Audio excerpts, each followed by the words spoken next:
जय मसीह की एंड गुड मॉर्निंग। आज सुबह प्रभु का वचन आपके लिए गलातियों की पत्री 5वां अध्याय और उसका 22 और 23वीं आयत। यहाँ पर हम इस प्रकार पढ़ते हैं, पर आत्मा का फल प्रेम, आनंद, शांति, धीरज, कृपा, भलाई, विश्वास, नम्रता और संयम है। यहाँ पर हम 9 बातों के बारे में पढ़ा और ये आत्मा का फल है। मेरे प्रियो, हर मसीही भाई और बहन के अंदर आत्मा का फल होना बहुत जरूरी है। तो सबसे पहले हम देखेंगे कि आत्मा का फल कैसे हमारे जीवन में उत्पन्न होता है। क्या दुआ करने से ये मिलता है या फिर हमें कुछ करना पड़ता है? सबसे पहले हम लोग जब फल के बारे में बोलते हैं, एक बीज के बारे में हमें समझना है। एक बीज को जब जमीन में बोया जाता है, वो बीज उगकर एक छोटा सा पौधा बनता है। उस समय पर उसके अंदर फल नहीं होता, लेकिन वो पौधा बढ़ बढ़कर एक पेड़ बन जाता है और फिर उसमें फल दिखाई देता है।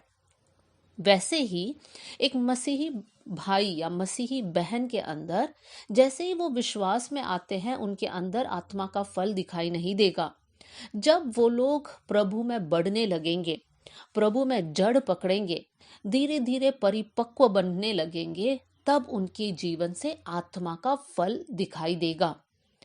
अब यहाँ पर सोचने वाली बात है, जब हम आत्मा का फल के बारे में बोला, तब यहाँ पर 9 बातें हमने यहाँ पर पढ़ा।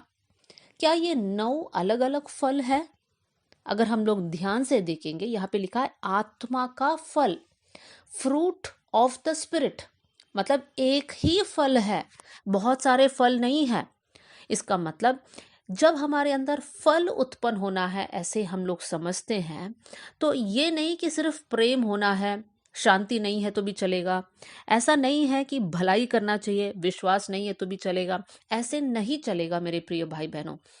फलवंत जीवन मतलब आत्मा का फल हमारे अंदर होने का मतलब ये है कि सारे 9 गुण हमारे जीवन से दिखाई देना चाहिए।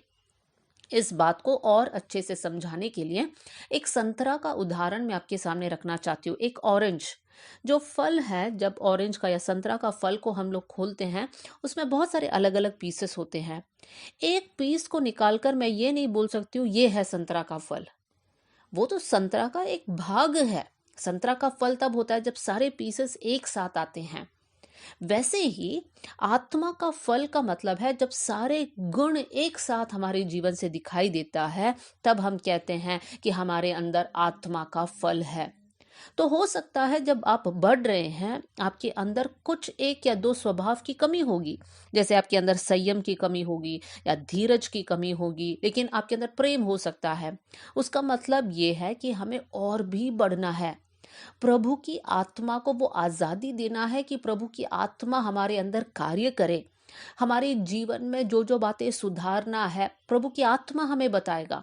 कौन से राह में चलना है, प्रभु की आत्मा हमें बताएगा। मतलब प्रभु की आत्मा के अगुवाई के अनुसार हमें चलना है। इसका मतलब शरीर के अनुसार नहीं चलना है। उसी अध्याय का गलातियों 5 का 20 में हम पढ़ सकते हैं, 19 और 20 में, शरीर के काम तो प्रकट है, व्यभिचार, गंदे काम, लुचपन, मूर्ति पूजा, टोना, बैर, झगड़ा, ईर्षा, क्रोध, विरोध, फूट, विधर्म, डाह, मतवालापन, लीला क्रीड़ा। ये सारी बातों के बारे में कहा है, ये शरीर का काम है। मेरे प्रियो, हमारे जीवन में हमें चेक करना है कि आज हम लोग ऐसे लोग हैं जो झगड़ा करते हैं या ईर्ष्या रखते हैं या फूट पैदा करते हैं या डाह रखते हैं। अगर ये सारी बातें हमारे अंदर है तो हम शरीर के अनुसार चलने वाले लोग हैं। लेकिन वचन हमें क्या सिखाता है कि हमें आत्मा के अनुसार चलना है। और जब हम आत्मा के अनुसार चलेंगे, तब आत्मा का फल मेरे अंदर से और आपके अंदर से दिखाई देगा। यूहन्ना के सुसमाचार में हम इस प्रकार पढ़ते हैं, यीशु मसीह ने इस बात को कहा है कि तुमने मुझे नहीं चुना, लेकिन मैंने तुम्हें चुना है और नियुक्त किया है कि तुम जाकर बहुत सा फल लेकर आओ। यीशु मसीह हमारे जीवन से क्या चाहता है कि हमारा जीवन फलवंत बने, आत्मा का फल हमारे जीवन से दिखाई देने पड़े। मेरे प्रिय भाई बहनों, हम इन दिनों में प्रार्थना करेंगे कि प्रभु मैं आप में परिपक्व बन जाऊं, मैं वचन में जड़ पकड़कर मजबूत हो जाऊं, आत्मा की अगुवाई के अनुसार मैं चलूं। और जब इस प्रकार आप प्रार्थना करते हैं तो पवित्र आत्मा आपके अंदर कार्य करने लगेगा और आपके अंदर से आत्मा का फल दिखाई देने लगेगा। प्रेम, आनंद, शांति, धीरज, कृपा, भलाई, विश्वास, नम्रता और संयम हमारे जीवन में होने पाए। आइए मिलकर हम लोग प्रार्थना करें। स्वर्गीय पिता, आज का दिन के लिए हम धन्यवाद करते हैं। प्रभु जी, दुआ करते हैं परमेश्वर कि हमारे जीवन में आप काम कीजिए। हमारे शरीर के सारे कामों को प्रभु जी हमारे जीवन से निकाल कर आत्मा को हम लोग आजादी देते हैं परमेश्वर, कि आप हमारे जीवन में काम कीजिए।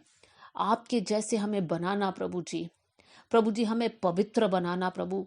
परमेश्वर आपका वचन हमारे अंदर कार्य करे परमेश्वर पिता, आत्मा का फल हमारे अंदर से दिखाई दे प्रभु जी। हमारा जीवन आपका महिमा के लिए इस्तेमाल किया जाए कर हम प्रार्थना करते हैं। प्रभु आपने हमारी प्रार्थना सुन लिया, इसलिए धन्यवाद। आदर और महिमा आपको देते हुए यीशु के नाम से हम मांगते हैं, amen. God bless you all. जय मसीह की।